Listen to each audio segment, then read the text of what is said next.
ഈ പാറിനെ കൊണ്ടൊരു ഹായ് പറയിപ്പിക്കാൻ കുറച്ച് പാടാം. ഓളോട് ഹായ് പറയാൻ പറഞ്ഞിട്ട് ഓൾ പറഞ്ഞില്ല. അങ്ങനെ ഞങ്ങൾ കുട്ടികളും മക്കളൊക്കെ പെറുക്കി ഞങ്ങൾ പോണത് എങ്ങോട്ടാന്ന് വെച്ചിട്ടുണ്ടെങ്കിൽ പറയാൻ പറ്റുമോ ഗായ്സ്?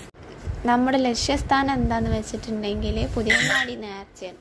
അത് കഴിഞ്ഞിട്ട് ഇന്നേക്ക് കുറച്ച് 2-3 ദിവസമായി. അപ്പോൾ അതിൻ്റെ എക്സ്പോ കാണാൻ വേണ്ടി പോവാൻ. ഇതാണ് ലക്ഷ്യസ്ഥാനം കേട്ടോ. നമ്മളെ പുതിയങ്ങാടി നമ്മൾ യാർത്തിങ്കൽ പള്ളിയാണത്. ഇവിടെയൊന്ന് പരിപാടി ഉണ്ട്. അത് കഴിഞ്ഞാലും കച്ചവടക്കാരവിടെ ഉണ്ടാവും. 3-4 ദിവസം ഉണ്ടാവും. അപ്പോൾ അതും കാണാൻ വേണ്ടി വെച്ചിട്ട് എക്സ്പോ കാണാൻ വേണ്ടിയിട്ട് ഇതിന് തൊട്ടടുത്തുള്ള അവിടെ ഗ്രൗണ്ടിൽ പോയപ്പോൾ കണ്ടത് ഇങ്ങനെ കറങ്ങിക്കൊണ്ടിരിക്കുന്നു. ഞാനൊക്കെ അതിൽ കയറിയിട്ടുണ്ടെങ്കിൽ എൻ്റെ 16 അടിയന്തരം എടുക്കേണ്ടി വരും. കേട്ടോ ഗൈസ്, ഇതിലൊക്കെ ഞാൻ ചത്തു പോകും കയറിയിട്ടുണ്ട്. രണ്ട് കുടൽ വരെ നമ്മളെ തല വരെ മറിഞ്ഞു പോകില്ലേ. ആ തിരിയനെ കണ്ട ഞാൻ അവിടെ നിന്ന് തല കറങ്ങും. ഇതിലൊക്കെ കയറിയിട്ടുണ്ടെങ്കിൽ പോയി, ഞാൻ പിന്നെ ഇല്ല. പക്ഷെ എന്നാലും കാണാമല്ലോ. കുട്ടികളെ കയറ്റാലോ വെച്ചിട്ടാപ്പത്തില്ല. പക്ഷെ ഇതിൽ നല്ല പൈസയാണ്. അപ്പോൾ പിന്നെ അവിടെ അത്ര കച്ചവടം ആൾക്കാരൊന്നുമില്ല. അപ്പോൾ ഞങ്ങൾ നേരെ ബൈപ്പാസിലേക്ക് വിട്ടു.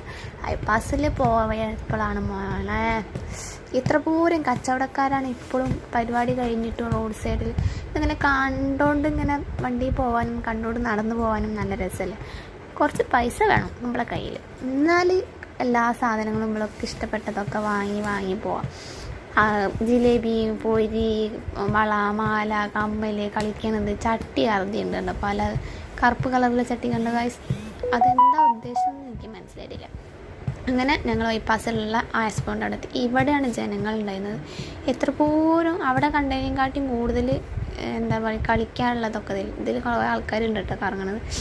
ഇതിലൊക്കെ കയറിയിട്ട് പൊന്നെ എങ്ങനെ അവൾക്ക് ധൈര്യം. അതിൻ്റെ ഇടയിൽ കൂടെ കണ്ടോ നിങ്ങളെന്താ അതിന് പറയാം, നമ്മൾ പണ്ട് കിണിങ്ങിനി മുട്ടായി ഉണ്ടല്ലോ, അത് ആ സാധനം.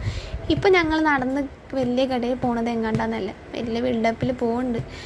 സ്റ്റെപ്പൊക്കെ കയറി പോയി നിന്ന് ഞങ്ങൾക്ക് പേടിയൊന്നുമില്ല. ബിൻസിയെന്ന് പറഞ്ഞിട്ട് ഞാനും ടോക്ക് എടുത്തിട്ട് ഞങ്ങൾ കയറിയപ്പോഴല്ലേ പിന്നെ 2 ബൈക്കും ഒരു കാറും മരണക്കിണർ ചെയ്യുന്നിട്ടത്. പാവങ്ങൾ ജീവൻ പണയം വെച്ചിട്ടാണ് ഈ സാഹസത്തിനാണ്.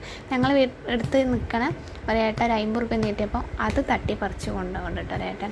നിങ്ങൾക്ക് ഇതിൽ കാണാം ഒരേട്ടൻ അത് തട്ടിപ്പറിച്ച് കൊണ്ടുപോകണത്. അങ്ങനെ അത് കണ്ടുകൊണ്ടിരിക്കുന്നതിൻ്റെ ഇടയിൽ വിൻസിനെ ഇറക്കി പിടിച്ചിട്ട് ഞാൻ വിൻസി വിടടി. അതും കഴിഞ്ഞ് ഞങ്ങൾ നേരെ താഴേക്ക് ഇറങ്ങി. പിന്നെ മക്കൾക്ക് ഒരു എൻ്റർടൈൻമെൻറ്റ് വേണ്ട വെച്ചിട്ട് കുട്ടികളെ കളിക്കണ ഒരു ചവിട്ടി താണ സാധനമുണ്ട്. നമ്മൾ ചവിട്ടി ഇങ്ങും പോലത്തെ സാധനം, ഒരു ടർഫ് പോലെ, അതിൽ ചാടി കളിച്ച് അങ്ങനെ വീട്ടിലേക്ക് മടങ്ങി. അപ്പോൾ ഒരു ഐസ്ക്രീം നിന്നിട്ടായിട്ട് വീട്ടിലേക്ക് മടങ്ങി. ഓന് പുതിയങ്ങാടി നേർച്ചയ്ക്ക് പോകാൻ പറ്റാത്ത സങ്കടം ഞങ്ങളിതിൽ തീർത്തു. അങ്ങനെ